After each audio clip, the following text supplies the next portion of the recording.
नमस्कार आप सभी के लिए 26 जून 2020 का ये एडिटोरियल है। लिखा है स्टैनली जोनी ने।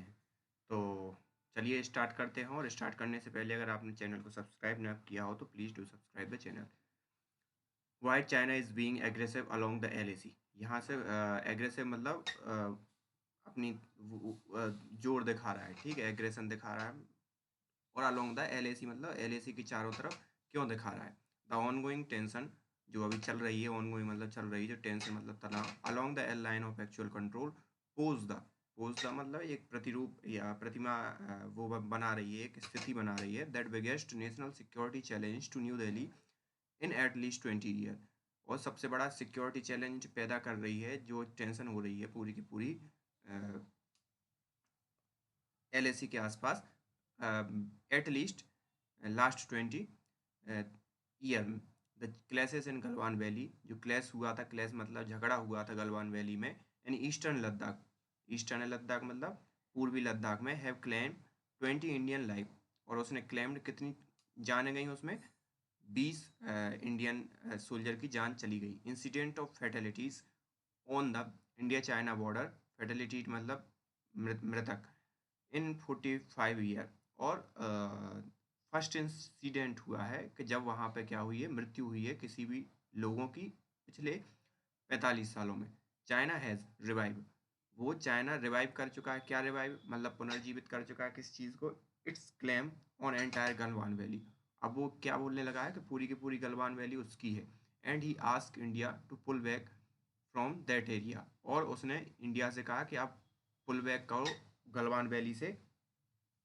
Satellite image in public domain, जो पब्लिक डोमेन में सैटेलाइट इमेज चल रही हैं, वो ये सजेस्ट कर रही हैं कि China has setup defence position. Defence position मतलब सुरक्षात्मक स्थिति in valley as well as disputed finger.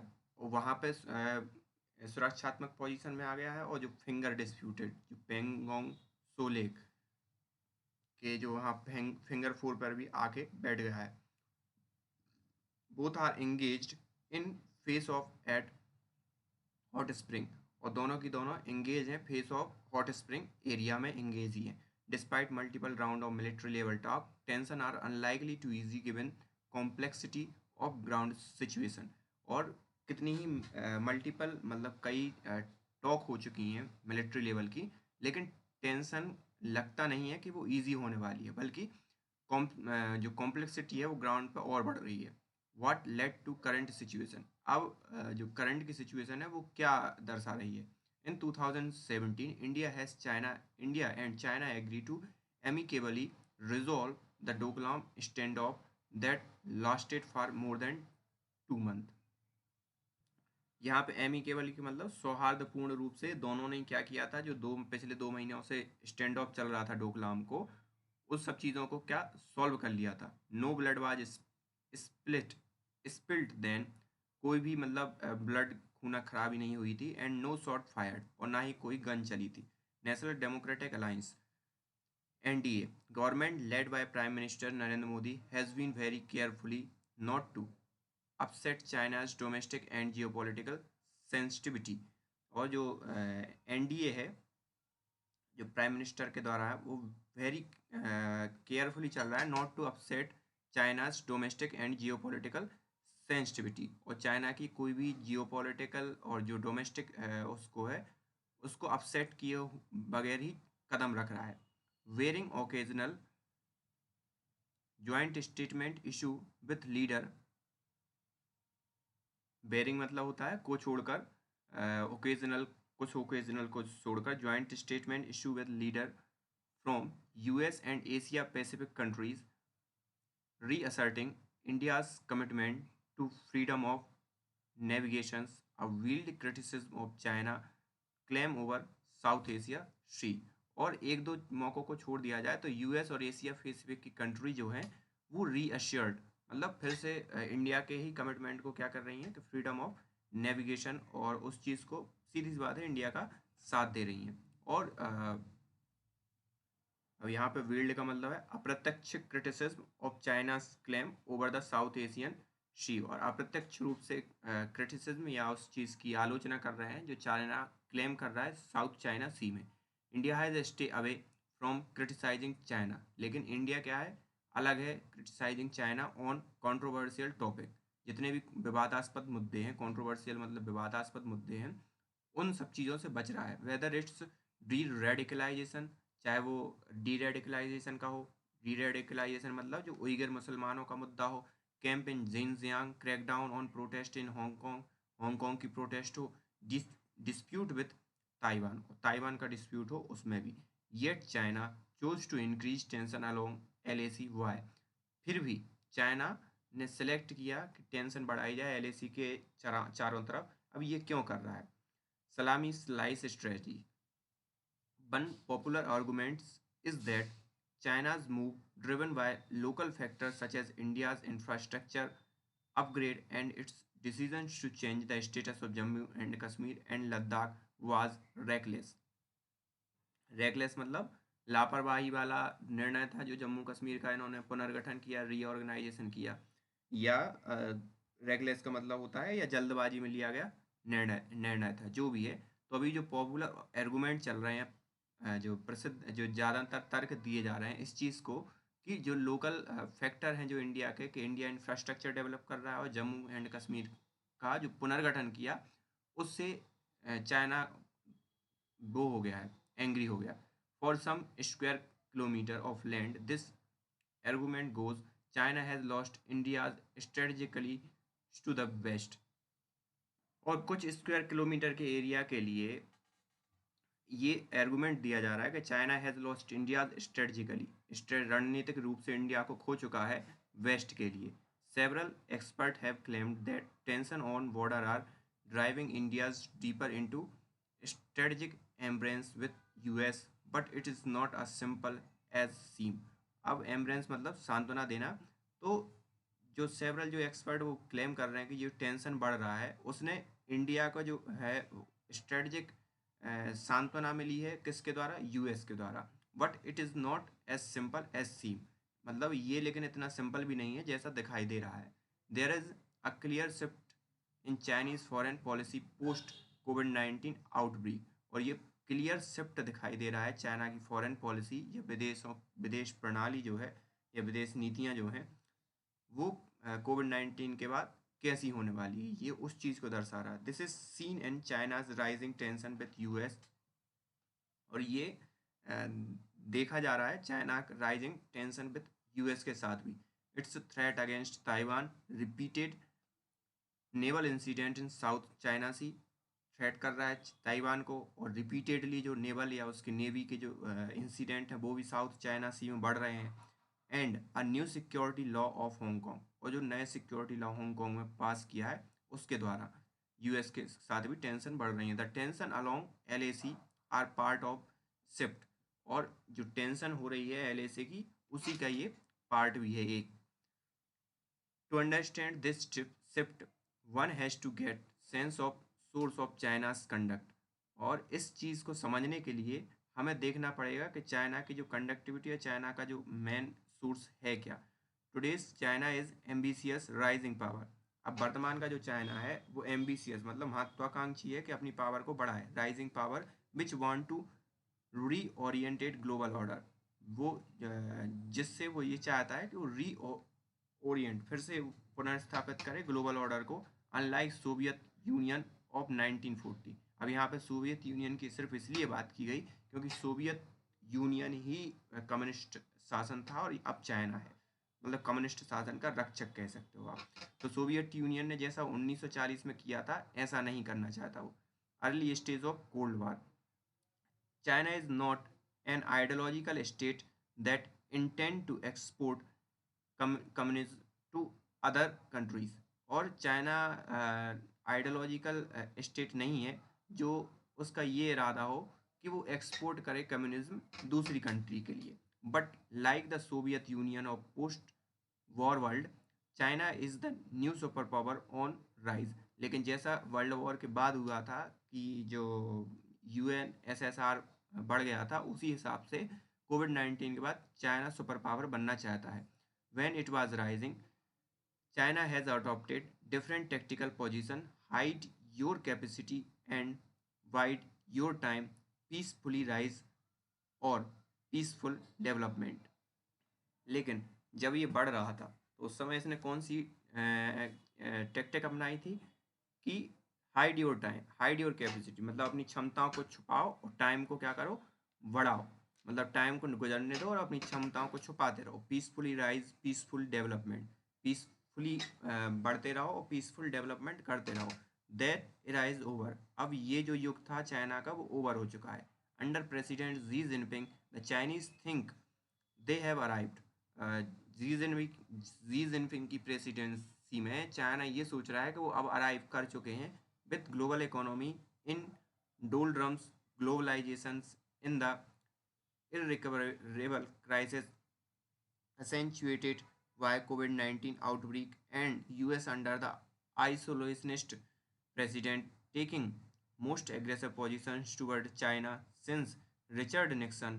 Beijing believed the global order at a breaking point. Global economy क्या है, डोनाल्ड ट्रम्प मतलब उदासी में है। ग्लोबलाइजेशन की क्या हालत है, इररिकवरेबल है, मतलब आपको ग्लोबलाइजेशन फिर से उस हिसाब से रिकवर नहीं हो पाएगा जैसे पहले था। और वो दबाव बना रहा है कोविड-19 outbreak and US under isolationist. Isolationist मतलब खुद को ज़्यादा तवज्जो देना, खुद के देश को ज़्यादा तवज्जो देना। आइसोलेशनिस्ट मतलब कि ज़्यादा बाहर के इकोनॉमी को ज़्यादा महत्व ना देना। तो यूएस का जो प्रेसिडेंट है वो आइसोलेशनिस्ट है। President taking most aggressive position toward China, वो पोजीशन ले रहे हैं चाइना के अगेंस्ट सिंस रिचर्ड निक्सन, और ऐसा रिचर्ड निक्सन ने लिया था चाइना के खिलाफ। तो बीजिंग को अब ये विश्वास हो गया है या विश्वास करता है कि global order is at breaking point, global order एक ब्रेकिंग पॉइंट पर है। It is fighting back through what game theorist call salami tactics, और ये फाइटिंग बैक कर रहा है किसके द्वारा, सलामी टैक्टिक के द्वारा। उसमें क्या होता है, where a dominant power attempt to establish its hegemony.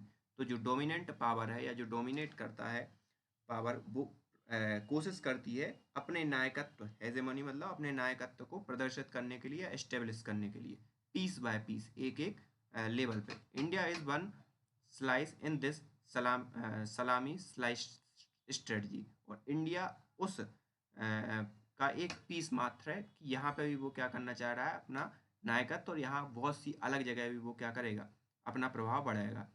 Perception of decline, China doesn't see India a swing state any more. China ने ये नहीं देखा है कि India as a swing state any more, तो इंडिया को उसने इस हिसाब से नहीं देखा है।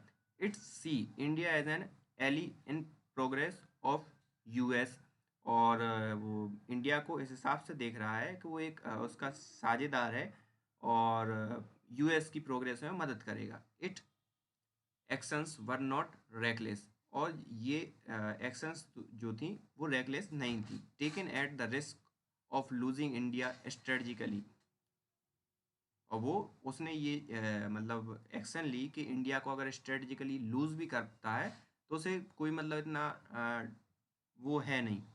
It action are result of what is perceive as strategic loss that has already happened, और जो उसकी एक्शंस थी वो रिजल्ट के रूप में इस हिसाब से समझी गई। परसीव मतलब समझना, कि strategic loss that has already happened, और जो स्ट्रेटजिक लॉस उसको हुआ है, जो ऑलरेडी हो चुका है, वो उस हिसाब से समझेगी उसकी इस रिएक्शन को। कौन सी रिएक्शन, जो तनाव बढ़ी है। If India is what many in the west call counterweight to China's rise, Beijing definitely message is that it is not deterred by counterweight. अब इंडिया अगर ये मतलब जैसा कि पश्चिमी देश कई सोचते हैं काउंटर वेट मतलब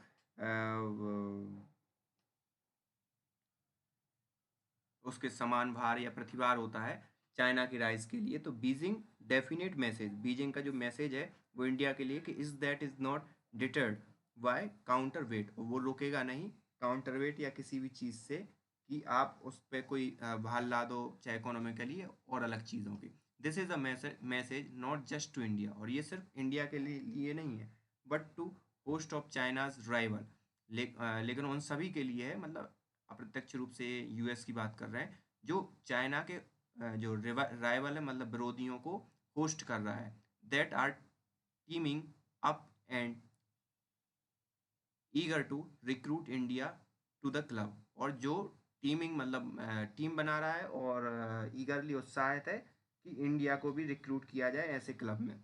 with in this broader framework there could be a host of factors. अब यहाँ पे इस पूरे के पूरे बड़े फ्रेमवर्क में यहाँ पे कुछ हो सकता है कि जो फैक्टर्स हैं वो होस्ट कर पाए, local, regional and global, that is that influence China's move. जो चाइना के मूव को क्या करें, इन्फ्लुएंस करें लोकल लेवल पे, रीजनल लेवल पे और ग्लोबल लेवल पे। And most of world big power are grappling with pandemic. बहुत सी जो वर्ल्ड की पावर है वो ग्रेपलिंग मतलब जकड़ी जा रही है किसमें, महामारी में। Revisionist power such as China has more room for geopolitical manoeuvring. और मतलब जो चाइना है, जैसे रिविजनिस्ट पावर, रिविजन मतलब फिर से, रिविजन मतलब फिर से चीज़ें देखना। तो उस हिसाब की जो पावर हैं जैसे चाइना, चाइना के पास ज़्यादा रूम है जियो पॉलिटिकल युद्ध के लिए। Europe has been devastated by virus. Europe बहुत बुरी तरह से विनाश विनाश हुआ है वायरस से यूरोप में। The US is battling in the election year of COVID-19 outbreak as well as deepest economic meltdown since the Great Depressions। और यूएस तीन चीज़ों से बैटल कर रहा है, एक तो चुनाव है वहाँ पे, दूसरा कोविड-19 की आउटब्रेक मतलब आपदा है या प्रकोप है, और दूसरी चीज़ डीपेस्ट इकोनॉमिक मेल्टडाउन। और वहाँ पे इकोनॉमिक का संकट भी है, जैसा कि ग्रेट डिप्रेशन मतलब 1900 सॉरी हाँ ग्रेट डिप्रेशन में हुआ था। It's global leadership is unravelling fast. और उसकी जो ग्लोबल लीडरशिप है वो उजागर हो रही है। The Indian economy was in trouble even before कोविड-19 struck the country slowing down its rise. और चाहे इंडिया की जो इकोनॉमी है वो भी फेस कर रही है डाउन को। और ये ऐसा नहीं है कोविड-19 से पहले भी स्लोइंग डाउन था। Social upheaval over Citizenship Amendment Act CA 2019 and National Registration of Citizens had weakened Indian policy। CA और जो मतलब एनआरसी है उसने भी इंडियन पॉलिसी को क्या किया, कमज़ोर किया। India traditional cloud in its neighbourhood was slipping. Tension with Pakistan have been high, keeping the troop occupied in border area। Nepal raise boundaries issue with India. और जो मतलब इंडिया की जो ट्रेडिशनल क्लाउड जो रही है, जो कि पड़ोसी हैं, वो भी क्या हो रहे हैं, धीरे धीरे स्लिप रहे हैं। कैसे स्लिपिंग हो रही है उनकी, टेंशन पाकिस्तान के साथ बढ़ रही है, keeping the troop occupied in border area. और जो ट्रूप हैं वो बढ़ाए जा रहे हैं बॉर्डर एरिया पाकिस्तान के। Nepal raise boundary issue, Nepal भी अपना बाउंड्री इशू बढ़ा रहा है। Sri Lanka is diversifying its foreign policy and China is making deep inroad into region. और जो श्रीलंका है वो भी अपनी पॉलिसी को क्या कर रहा है, डाइवर्सिफाई कर रहा है। और उसमें क्या कर रहा है चाइना, अपनी मतलब डीप इन रोड बना रहा है उसके रीजन में। And Bangladesh was deeply miffed with CAA। और बांग्लादेश भी मिप्ड मतलब नाराज है, मिप्ड मतलब नाराज है किससे, CAA के थ्रू, क्योंकि पूरा का पूरा जोर बांग्लादेशी ही इन्फ्लेटेटर पर जब पड़ रहा है। Even in Afghanistan where Pakistan, China, Russia and US are involve in transition process, India is out. और जहाँ पाकिस्तान, जबकि अफगानिस्तान में इंडिया के अफगानिस्तान के जो डेवलपमेंट में इंडिया का अहम रोल रहा, लेकिन जो पीस थी तालिबान के साथ जो बात हुई उसमें इंडिया को क्या कर दिया गया, आउट कर दिया गया। More important, last year Balakot air strike व स्ट्रेटजिकली डिजास्ट्रस। जो बालाकोट की स्ट्राइक हुई थी वो डिजास्ट्रली स्ट्रेटजिकली क्या है, डिजास्ट्रस है। It may have help prime minister Modi win a reelection. उसने हो सकता है प्राइम मिनिस्टर नरेंद्र मोदी को इलेक्शन जीतने में मदद की हो। But there was no evidence that prove Indian strike hit militants. लेकिन उस चीज़ के कोई प्रूफ नहीं है कि इंडिया की जो उसने मिलिटेंट को हिट किया। India lost jet to never and pilot was captured and later released by Pakistan. India का जो जेट था वो कैप्चर कर लिया गया और जो पायलट था उसको बाद में रिलीज कर दिया गया। The whole operation expose chink in our armour eroding India's deterrence. अब जो चिंक मतलब झंझनाना अपने आर्मर्स को, उसने क्या किया, एरोड मतलब खत्म किया इंडिया के किसको, डिटरेंस को। डिटरेंस मतलब होता है अवरोध और निवारण को। confluence of all these factors which point to a decline in country's smart power allowed China to make aggressive move on LAC। अब कन्फ्लुएंस मतलब ये पूरे के पूरे जो फैक्टर जब एक साथ जुड़े तो उस सब चीज़ों ने क्या किया, डिक्लाइन किया इंडिया की स्मार्ट पावर को और चाइना को अलाउ किया कि वो LAC पे टेंशन बढ़ाए। This is the strategic trap, और ये पूरा का पूरा एक रणनीतिक ट्रैप है या जाल है। India has reached here partly because of lack of depth its strategic thinking. और वो इसमें मतलब अ, मतलब उसकी जो स्ट्रेटजिकल थिंकिंग थी उतनी अच्छी नहीं थी, इसलिए वो इसमें फंस गया। A deep embrace of declining US is not solution as many argue. और उस US की सांत्वना जो मतलब बहुत से लोग कर रहे हैं कि US सांत्वना दे रहा है इंडिया के लिए, तो इन्होंने डिक्लाइनिंग US मतलब यूएस की पावर क्या हो रही है, गिर रही है, तो उसका कोई महत्व नहीं है। Rather it's part of problem. Pakistan embraced a far steadier US during the Cold War to check India। और पाकिस्तान भी इसी हिसाब से सांत्वनाओं से मिली थी इंडिया को चेक करने के लिए कोल्ड वार के समय में। What happen to Pakistan thereafter should be lesson for India. और उसके बाद पाकिस्तान के साथ क्या हुआ इसे भी याद रखना चाहिए इंडिया को। What India need is national security strategy that's decoupled from compulsion of domestic politics and anchored in neighborhood realism। अब इंडिया के लिए वर्तमान में क्या चाहिए कि वो डीकपल्ड हो, मतलब अलग हो किस चीज़ से, जो डोमेस्टिक पॉलिसी की मजबूरियां हैं या डोमेस्टिक राजनीति या घरेलू राजनीति की जो मजबूरियां हैं उससे अलग हो। और जो पड़ोसी देश हैं उनकी जो रियल मतलब जो वर्तमान स्थिति है उस चीज़ को स्वीकार करे, उस चीज़ के हिसाब से काम करे। It should stand up to China's walling on border now with long-term focus on enhancing capacity and winning back its friendly neighbors। और इसे चाइना के सामने खड़े रहना चाहिए, लेकिन लॉन्ग टर्म के लिए फोकस करना चाहिए कि फिर से उस चीज़ की कैपेसिटी को डेवलप किया जाए जिससे फिर से वही फ्रेंडली नेबरहुड बनाया जा सके चाइना के साथ और दूसरी कंट्रीज के साथ। There are no quick fix this time. और यहाँ पे कोई ऐसा फिक्स समय नहीं है कि वो तुरंत के तुरंत ये चीज़ें सही हो जाएंगी। So this is all about today's editorial. और बस वही बात है कि आगे आपने अगर सब्सक्राइब ना किया हो तो प्लीज़ डू सब्सक्राइब। और थैंक यू फॉर टुडे।